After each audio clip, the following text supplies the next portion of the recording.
নাগরাকাটায় ত্রাণ দিতে গিয়ে বিজেপি সাংসদ খগেন মুর্মু ও বিধায়ক শঙ্কর ঘোষের উপর হামলার প্রতিবাদে উত্তাল কাঁথি। আজ কাঁথি সাংগঠনিক জেলার ভারতীয় জনতা পার্টির পক্ষ থেকে কাঁথি খড়গপুর বাইপাসে 1 ঘন্টার পথ অবরোধ করে তীব্র প্রতিবাদ জানানো হয়। উপস্থিত ছিলেন দক্ষিণ কাঁথির বিধায়ক অরূপ কুমার দাস, জেলা সাধারণ সম্পাদক ডক্টর চন্দ্রশেখর মণ্ডল, মুনমুন দাস, বনশ্রী মাইতি, নবীন প্রধান সহ একাধিক বিজেপির জেলা নেতৃত্ব ও কর্মী। বিজেপি নেতাদের হুঁশিয়ারি, তৃণমূলের সন্ত্রাসের জবাব জনগণই দেবে।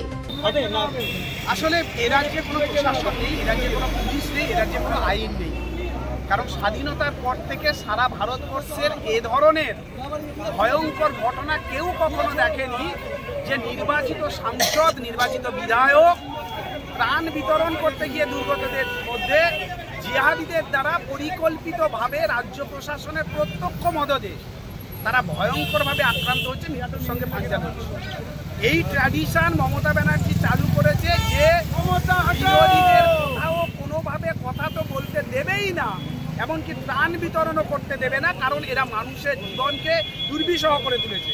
আর পুলিশ প্রশাসন তো চটি চাটা, মমতা ব্যানার্জির পুলিশ, মমতা পুলিশ। তাই এখানে পথ চলতি মানুষ দেখেছে যে বাস থেকে নেমে এসেছে পথ চলতি মানুষ, শত শত মানুষ এই বিক্ষোভ কর্মসূচিতে অংশগ্রহণ করেছেন। যারা বাসের যাত্রী তারাও এসে অংশগ্রহণ করেছে।